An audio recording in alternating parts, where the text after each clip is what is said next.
Jessica ছিলেন একজন অভিজ্ঞ সামুদ্রিক প্রাণী প্রশিক্ষক।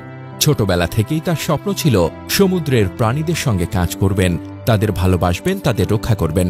সেই স্বপ্নের অংশ হিসেবেই তিনি এক অর্কার বাচ্চাকে লালন পালন শুরু করেন। অর্কা, যাকে অনেকে কিলার হোয়েল বলে জানেন, আসলে ডলফিন পরিবারের সবচেয়ে বড় সদস্য। শক্তিশালী, বুদ্ধিমান এবং দেখতে অপূর্ব এই প্রাণীকে জেসিকা নিজের সন্তান মনে করে ভালোবাসতেন। অর্কার নাম রাখা হয়েছিল কাইরো। ছোটবেলায় সমুদ্র থেকে ধরে এনে তাকে একটি মেরিন পার্কে রাখা হয়। জেসিকার দায়িত্ব ছিল খাবার দেওয়া, কৌশল শেখানো এবং শোতে অংশ নেওয়ার জন্য প্রশিক্ষণ দেওয়া। বছরের পর বছর কাইরো আর জেসিকার মধ্যে তৈরি হয়েছিল এক অদ্ভুত বন্ধন। জেসিকার ডাক শোনা মাত্র কাইরো পানির উপরে উঠে আসত।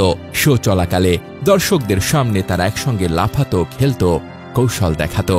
খাবার খাওয়ানো থেকে শুরু করে অসুস্থ হলে যত্ন নেওয়া সবই করতেন জেসিকা। বাহ্যিকভাবে মনে হতো এটি মানুষ ও বন্যপ্রাণীর বন্ধুত্বের এক অনন্য উদাহরণ।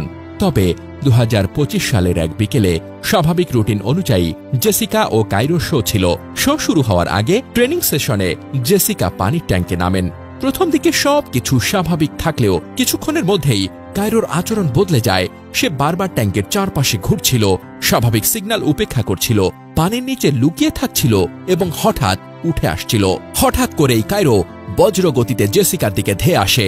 মুহূর্তের মধ্যে তার বাহু কামড়ে ধরে পানির নিচে টেনে নিয়ে যায়।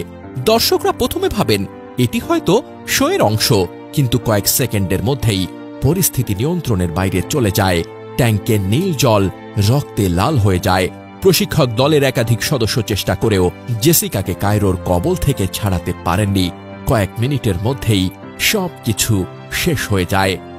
বিশেষজ্ঞদের মতে অর্কার আক্রমণাত্মক আচরণের পেছনে কয়েকটি সম্ভাব্য কারণ থাকতে পারে। বন্দি জীবনের মানসিক চাপ। বন্য অর্কা দিনে শত শত কিলোমিটার সাঁতার কাটে, কিন্তু ট্যাঙ্কে তারা সীমিত জায়গায় বন্দী থাকে। সামাজিক বিচ্ছিন্নতা।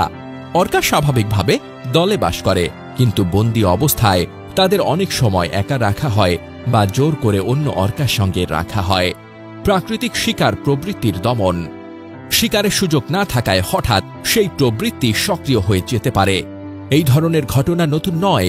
2010 সালে মার্কিন যুক্তরাষ্ট্রের সি ওয়ার্ল্ডে টিলিকাম নামের এক অর্কা প্রশিক্ষক ডন ব্রাঞ্চোকে আক্রমণ করে হত্যা করেছিল। টিলিকাম বন্দী জীবনে 3 জন মানুষের মৃত্যুর সঙ্গে যুক্ত ছিল। 2006 সালে স্পেনে আরেকটি অর্কা তার প্রশিক্ষককে গুরুতরভাবে আহত করেছিল। বিজ্ঞানীরা সতর্ক করেছেন, অর্কা যতই প্রশিক্ষিত হোক, সে কখনো পুরোপুরি মানুষের নিয়ন্ত্রণে থাকে না।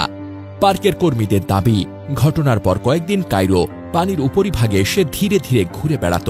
অনেক সময় খাওয়া বন্ধ করে দিত। কেউ কেউ মনে করেন সে হয়তো তার প্রিয় শিক্ষককে খুঁজছিল, আবার কেউ বলেন এটি তার প্রাকৃতিক আচরণের অংশ মাত্র, অনুশোচনা নয়। জেসিকার মৃত্যু আমাদের চোখে আঙুল দিয়ে দেখিয়ে দিল, বন্য প্রাণীকে বন্দী করে বিনোদনের জন্য ব্যবহার করা অমানবিক। প্রশিক্ষণের মাধ্যমে তাদের সহজাত প্রবৃত্তি পুরোপুরি নিয়ন্ত্রণ করা যায় না। মানুষের ভালোবাসা থাকলেই বন্য তার প্রকৃতি বদলায় না।